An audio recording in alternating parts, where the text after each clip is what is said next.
Hi there, I'm Luke, welcome back to Photo Buy, and today we are checking out the Huawei Mate 20 Pro. Let's get into it.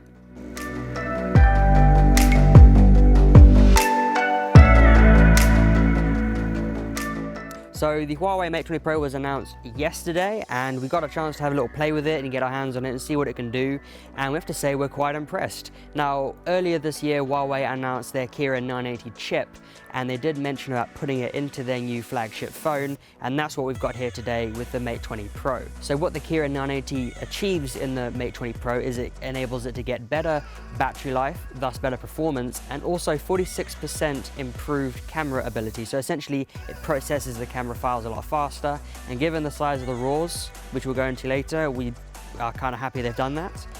With the battery itself, you're looking at 4,200 milliamps, which is insane considering that the previous model, the P20 Pro, was 4,000. Now the extra 200 milliamps doesn't sound much, but adding in the new Kirin chip and that battery life, you're looking at a solid 2-day battery life. So we'll test that out later on down the line and see how it works. But in terms of a photo shooting aspect, it really helps, especially if you're a run and gun shooter. You just want to get as many pictures as you can. You want to try and get as many as you can in one single battery. So we're really glad they've got that. And what they've also built into that is their 40-watt charger, which you get in the box. So it actually enables fast charging, so you're not having to charge up for longer because of the bigger battery. So we're very relieved they've done that. Now, when it comes to the cameras, they have changed things up. So before, where we had the 20 megapixel black and white sensor in the P20 Pro, they now changed it over to a 16 millimeter super wide angle lens, which is fantastic. We're still getting the 14 megapixel main camera, which has an f1.8 aperture, and we're also getting a 8 megapixel telephoto, which is an f2.4, which gives about an 80mm equivalent. So in total, what we have is a 16 millimeter, a 28 millimeter roughly, and then an 80mm. So we have plenty to work from. But even within that, we get that 5x zoom, which essentially is the three lenses working together using the AI that's built into Huawei and what they're known for to get you that super far reach, which is about 270mm, give or take.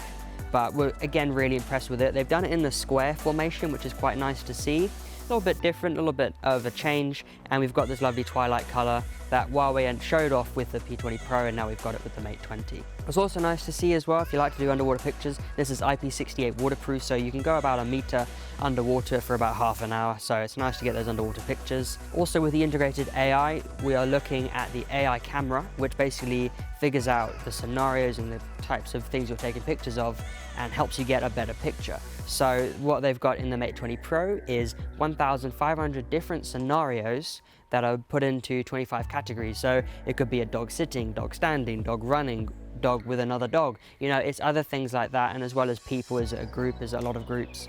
It can work that out, and then with different foods. There's even a little thing where it actually identifies the food that you're taking a picture of and gives you a rough estimate on the calories that are in that meal that you're having, which is pretty incredible. Along with the Kirin 980 chip, we're looking at 6GB of RAM and 128GB inbuilt memory. Now, Huawei did also announce their Nano Micro SD card, which is basically in the SIM tray, about the same size as a Nano SIM, so you can upgrade up to 256GB. So you can get quite a bit of storage in this phone, which for us is a lot of pictures. So now we're going to go out, we're going to take some pictures, we're going to see how the Mate 20 Pro performs in the real world, so you guys can see if this is a phone that you want to use when you're going out and taking pictures. So let's go do it. So before we go out and we shoot, there's something we need to do. We need to set up the screen. So this is an OLED screen, so the colors are very accurate. But as also you may know, when you're in the evening, you can then change over to the warm filter, so it gives a warm look to ensure that your eyes don't get hurt, and it helps you calm down at the end. But when you're out shooting, you don't want a warm layer over your pictures. So we're just gonna go into the settings. We're just gonna go down to the display. We're gonna click on the auto adjust, so that adjusts your brightness depending what you're in. We're going to turn that off. We're gonna dial the brightness all the way up. We wanna make sure that the brightness is up, because the last thing you want is going in a dimly lit area. Your display goes down, so you're trying to compensate in the exposure value to get a brighter picture. The brightness goes out, and then you've got a picture completely out of whack. Then for color and eye comfort, we're just going to go into here. We're going to go over to color mode and temperature. I'm going to double check what it's in. So currently it's in vivid. We just want to go to normal, and then we want to click cold. So what we're doing is we're making the screen as plain as it can be. So we don't want a vibrant screen like you see on a Samsung and an Apple. You want to get a nice cool screen to work from, especially if you're going to edit in the camera and then post to socials. The last thing you want is a really nice looking picture on this phone, but on everyone else's phones, they're just seeing a very green or magenta or orange kind of picture. Meanwhile, you're going for a cool look. So now that we've got that all sorted out, we can then go on and we can start taking some pictures. So let's go. So just off the bat, the screen, very bright, even in sunlight. It does struggle a little bit. We are still in the shade. If we go over here, yeah, not too bad. I'm trying to shine it in my, yeah, you can kind of, yeah, you lose it when you're in direct sun, but you know, the brightness of the screen really isn't that bad. I can see my fingerprints on it, so it is a bit of a fingerprint magnet. Currently we're in the 1x zoom, but this does have a wide angle. What I'm gonna do is I'm just gonna frame up a shot. So we're gonna go with, let's see, actually, you know what, let's walk a bit further. Let's see if we can get a decent picture. Actually, you know what we'll use? We'll use that flag just over there. We'll use that as a distance marker so that we can actually see how well this performs. So we're just gonna turn screen recorder on so you guys can see. Right, so currently we're in the 1x zoom. So we're gonna take a picture there. When you then go into 3x zoom, always give the camera a moment just to adjust, let the AI do its thing. And then we've got a 5x zoom, take another picture. Now we're gonna go 16. No, there we go, that's a super wide angle and take a picture there. That's really, really wide. What we're gonna do now is you've got settings. Go into settings, we now got return master AI on. So now when we go into it, we see it's picking up greenery. Now it's picking up the blue sky. So we're gonna go greenery, and then it'll go blue sky. So it does it pretty quickly. It does it in all the modes as well, so it doesn't matter what viewing angle you want, how close you want to be to your subject, it'll work nonetheless. And then 5x zoom, if you give that a moment as well, there's a little bit of stabilization, not as much as we'll see in the video, but there is a little bit there just to help stabilize the shot. We'll take another picture there. So that's really neat. And then we can go into settings. You go into the resolution. When you're using the zoom features, you don't get 40 megapixels. That's partly because when you're using the 40 megapixels, what it's doing is using the 10 megapixel sensor, which is the f1.8, the main camera in this phone, and it basically shifts it 4 times and gives you the equivalent of a 40 megapixel image, which is fantastic. There's plenty of resolution, but if you do want to use those zoom features, you need to make sure that you are at 10 megapixels, because now I've just gone into 40 and there's no zoom feature. Like, there's nothing for me to click. I've just got to change my exposure and that's it. I can't change it. So do bear that in mind. If you're after 40 megapixels, you do lose out on the zoom, but it's not a massive big deal, because what it does use is it does use that 40 megapixel sensor in a way, because it will take the 10 megapixel and the other cameras, and it uses those to then create the 5x zoom. And that's how it achieves that further distance, that fourth distance that you don't actually get using the lenses themselves. It's a combination of all three to give you that artificial zoom. So you're not so much getting a digital zoom as you're getting a AI zoom, if that makes sense. So it's not just zooming in on the sensor, it's using 3 different sensors to then make up that extra zoom for you, so you can get nice and close to your subjects. One thing that's also very impressive is, even though you have a glossy back on the phone itself, it actually feels very good to hold. It doesn't feel like it's going to slip. That was one thing I was always worried about, was when I was using the P20 Pro, I was holding it, but I was feeling like I was having to do that to make sure I didn't drop it. But with this, I don't know if they've changed the material, but it just feels nicer to hold. And it's, I mean, it may be because of the curves, but I just feel it sits in the palm a bit nicer and it's a bit easier to hold up as well. Here we go. So one of the impressive features with the phone is it has a 2.5 centimeter macro, which if we turn start, so what we're going to do, we're going to go into camera. So we're going to wait for it to load up. We're going to go camera, we're going to go photo, we're going to turn the master AI on. Now I'm going to get really close to these flowers here, and it's going to detect that I'm getting really close. I'm going to tap there. See, so it's picked up I'm doing flower. I'm hoping it'll pick up doing the super macro. Let's get really close. There we go. So it's adjusted to the, it looks to be the super wide angle lens. Adjusted to that. Well, you got to get really close for this. Okay, that doesn't. This is a lot harder than it looks. So currently it's in flower. Now it's super macro flower. There we go. Oh, that's clean. That's really clean. I mean, it's also because of the lighting, but it really isolates the colors. The blacks are very black, the whites, you know, they're very strong. They're not blown out either. It's a very well balanced image. Yeah, it's really impressive. For a 20 megapixel super wide angle lens, it doesn't do too bad at all actually. Not amazing background blur. I was expecting a bit more, but those flowers might have been closer than it appeared. But overall, that's not a bad image at all. That's a very impressive image. What we'll do is we'll actually go back and we'll have a look at these in more detail and actually break down what we see and how good we think they are. And we can get a better idea on a bigger screen as well. All right, we're gonna try night mode. Now, it's not night, I'm aware of that, but I've had some experiences with night mode in the daytime, and you can get some pretty impressive shots. Because all it essentially does, it takes different exposures and it stacks it. So obviously for nighttime it's better because it picks up highlights in the darks and it brings out the details. But when you use it during the day, it actually works really well at bringing out the shadows, but also maintaining highlights. So even in this, it's not a blown out image. Lens flare is a bit weird. We seem to have what looks to be some kind of weird explosion type sun. So you've got two streaking lines and then you've got two kind of puffs blowing out the side. But overall, it's not a bad image. It looks quite pixelated, but I have a feeling that's the AI working to merge different pictures, so it's probably trying to stitch it. It's not bad. There is a little highlight flare there. It doesn't do too bad. I mean, flaring could be improved, but it's not a bad picture overall. Now I want to test out the RAW. So essentially what RAW is an uncompressed file that you would see out of a camera. So for example, say you shoot on a DSLR or mirrorless, you get the RAW feature. And what it does is when the camera takes a picture, it actually takes it in RAW.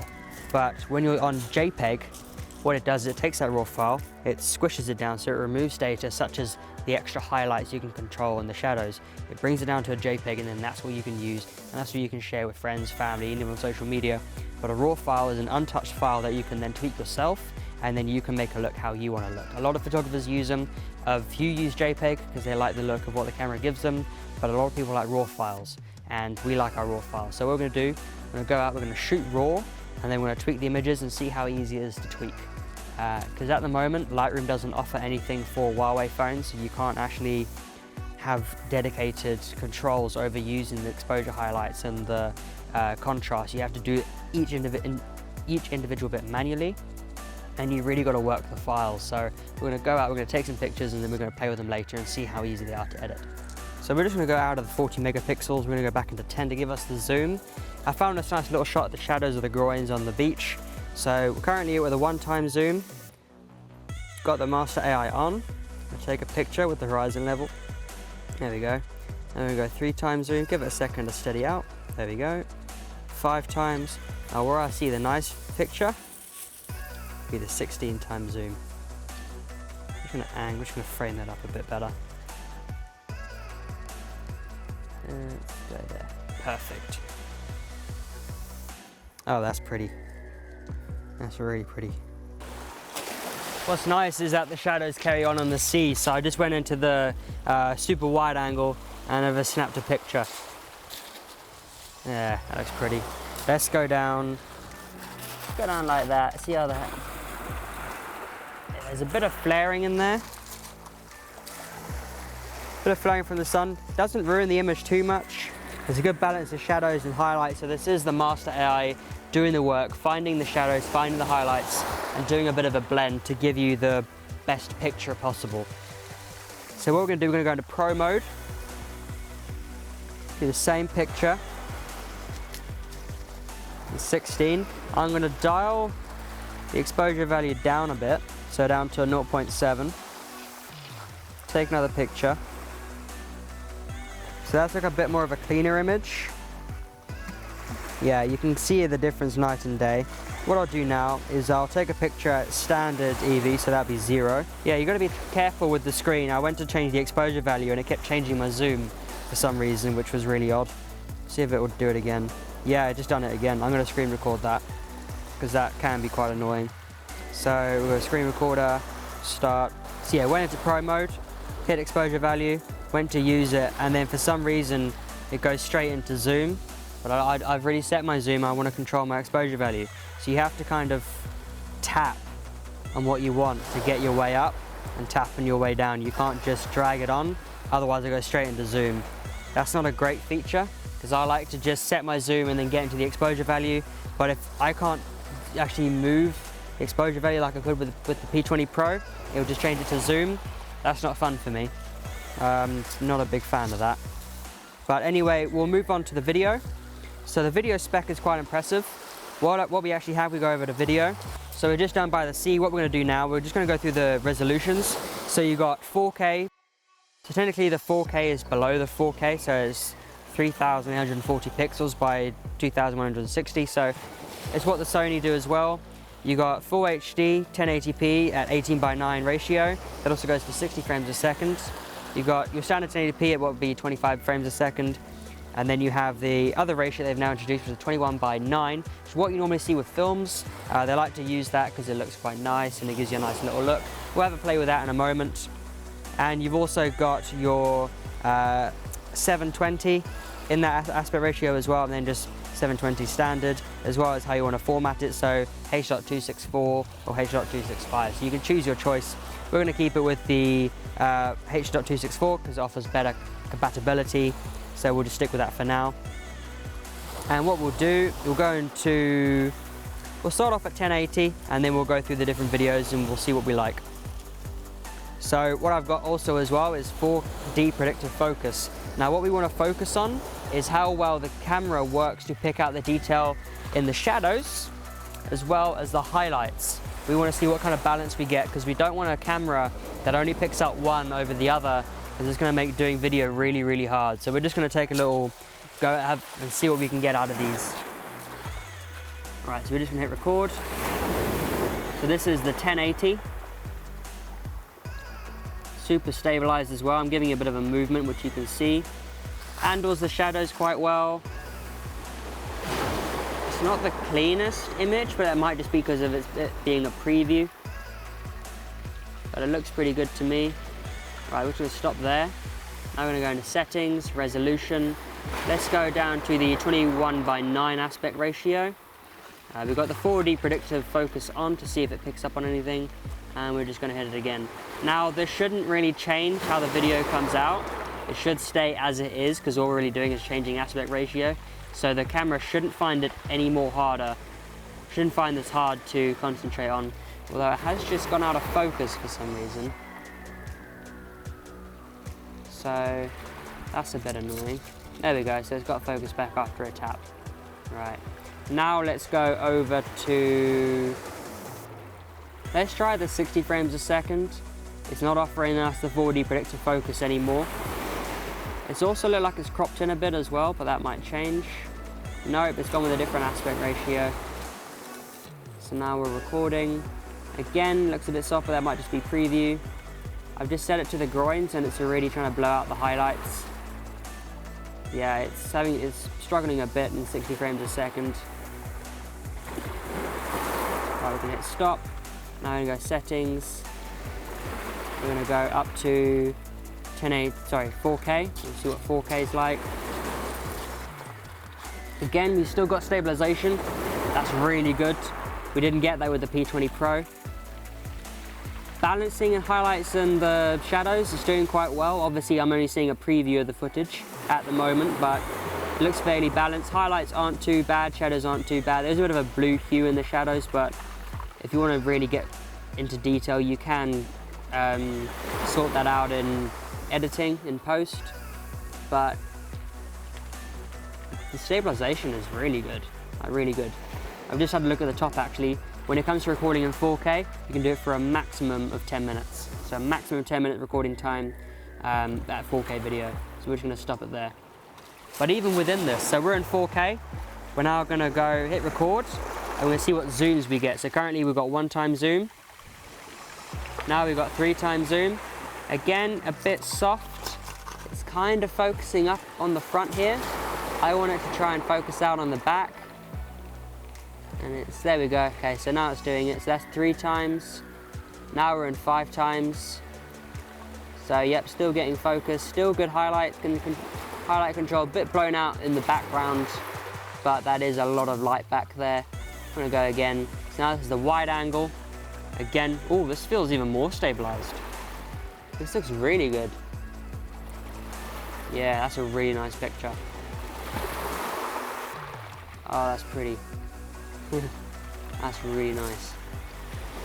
We're just gonna turn it off now. Yeah, no, my favorite so far would have to be the 16mm wide, super wide angle, 4K.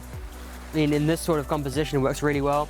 I was quite impressed just in the preview of the highlight control and also the shadow control. I was kind of worried that it would focus for highlights and then all of this would just be black, which would just completely ruin the image. What would be nice though, in the video side of things, is if you could control the exposure like you could with Pro Mode, to control your exposure valuation, control ISO. If they give us those features, then I can say this is a perfect phone for video. But because you don't have those features, the video is more just there to document, which is what a phone does, documents. It's not there to replace a camera. While we're taking the next step forward and they're saying this will replace your DSLR, that may be a bit of a stretch. I would say it will replace your compact camera without a doubt, because I'd rather be carrying this with some really amazing specs than carry around a big bulky camera that I got to bring with me and put in my back pocket. Right, so now we're going to go over to RAW. So I don't see many people using just the general photo mode for RAW. So we're going to go to Pro Mode, because that's where people are going to use the RAWs. We're going to go Settings, Resolution, and then down at the bottom you've got RAW Format. So what it will do, it'll save a JPEG and a RAW file for you to play with. So we're just going to switch that out. So we've got the RAW on. Now I'm liking the 16mm vibe, so I'm just going to switch over to that. And we're just going to take a picture. Ooh, Jack's in the picture. There we go, we'll take a quick snap. We'll just do one with the composition. Then we'll just find that line that I like. Let's see, there's a bit of flaring, I don't really want that. So we'll take a quick snap again. We'll do portrait, landscape, might as well get both in the shot. There we go. So currently it's only giving me previews of the JPEGs. Right, so we have downloaded Adobe Lightroom. We're now gonna import one of our pictures and have a play with it, see how easy it is to control the shadows and highlights, see what kind of flexibility we have, which is the most important thing out of a RAW file, is being able to push the shadows, push the highlights and get the best picture we can out of it. I don't wanna go crazy, I'm not just gonna go with a HDR image, I just wanna see what I can play with and show you guys, have a look at the file size and just kind of go from there. Right, so we're just going to go into screen recorder, we're gonna hit start. And what we're going to do now is actually going to edit one of the RAW files that we've had. So we're going to go into Gallery, go to RAW Files. Let's have a play with the vertical shot that we got of the groins and the shadows on the beach. We're going to go Share, and then go along. We're going to go Add to Adobe Lightroom, go Allow. So now it's adding it to our Lightroom album. Swipe down, we can see the progress. We're just waiting for it to go through. Right, it's gone through, we're going to go import finish, we're going to go in there, and go all photos, and see that it's there. And now we have control, so you can see the picture. We'll go skip the guided tour, because we've just installed it. So we're going to go over to light. So now we can play with our exposure, contrast, highlight, shadows. What we're going to do now, I just want to see what kind of flexibility we have. So highlights is blurring out when I dial up the exposure, and if we dial it back, it pretty much goes to black completely. So we're just gonna maintain those highlights. We'll dial down the exposure. We can also control it. We can control it a little bit, so we'll just dial it up. What I'm gonna do, I'm gonna fiddle just to see how hard it is to get a picture that I want. Contrast. So contrast does quite a bit as well. We're just gonna dial that down a bit. Shadows. Now this is interesting. That looks really clean so far. There is a bit of colour fringing on the sides there, but now that I see it, you can actually see it at different points. If you look up there, if you look up on the top right along the groin on the left, you've got that purple bit there, you've got the green on the other side. Zoom out. Okay, so that's something to bear in mind. That's probably with the wide angle. So we dial it down a little bit. Whites gives it just a bit more colour. Black has a bit of a fade, and we'll just dial that down to get some true blacks. So, wasn't too bad. We'll have a look at the tone curve. So tone curve is very sensitive. I've only tweaked it slightly. That's not coming out too bad. But if you're so light, you can adjust that. So it's adjusted it for us by hitting auto. So auto looks okay. Again, it kind of brings a bit too much. It's dialed down the highlights, kind of like a bit. I like my contrast. Exposure, shadows I'm bringing down. That's way too much. Blacks, I think, as it is, was okay. Let's see. Let's go to. Let's have a look at remove chromatic aberration.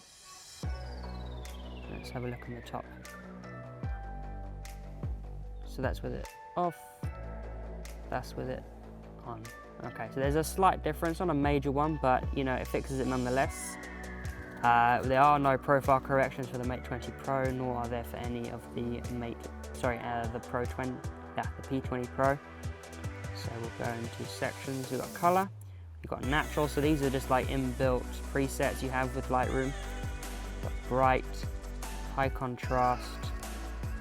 So they handle it fairly well. You know, they keep it within the means of what the file can do. The actual grain itself, we're shooting at the 40 megapixels. It does stand out when you drag those shadows up, but that's to be expected. The highlights behind it are blown out.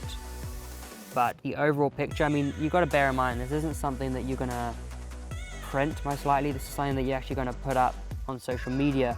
And judging by it in its rawest form, being as the picture is now, I would be happy to post it up onto social media and share that with my friends, because I wouldn't ask anything more out of this camera. In fact, if I was to tweak this, I would just drag down the exposure a little bit, and I'll probably bring down the highlights a bit more, but to me, that's the perfect picture. That is our review, our hands-on of the Huawei Mate 20 Pro. We're very impressed with it. The kind of people we see buying this are people who are going on holiday. They don't want to take a little compact camera with them, but they're not a DSLR user. This is a gateway drug to that. I guarantee you the kind of pictures you get out of it are really impressive. Now, will they replace a DSLR? No, I don't think so. Will they replace a premium compact camera?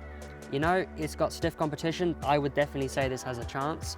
When it comes to comparing it to other phones such as the Samsung S9, even its own brother, the P20 Pro, I like this a little bit more. The colors look a bit easier to work with. The JPEGs are a lot friendlier. The RAW files are smaller. So overall, it's a great phone to use. A great phone in general, aside from the camera. They've done really well with the software and the ergonomics of it. So if you're a person who's upgrading from an iPhone, you won't be disappointed in the Mate 20 Pro. Like I said, if you are wanting to get a good camera in the phone, this is definitely recommended. So it saves you having to buy a premium compact camera for another 800 odd pounds. Just go to the Mate 20 Pro. But it's definitely going to make you want to push your creativity. That's what Huawei do. They push people's creativity, and you can achieve that with this phone. So that's what we have to say about the Mate 20 Pro. If you have any questions, leave them down in the comments below. Don't forget to subscribe. We love to see those numbers going up. And as always, my name's Luke. This is Photo By, and we'll see you next time.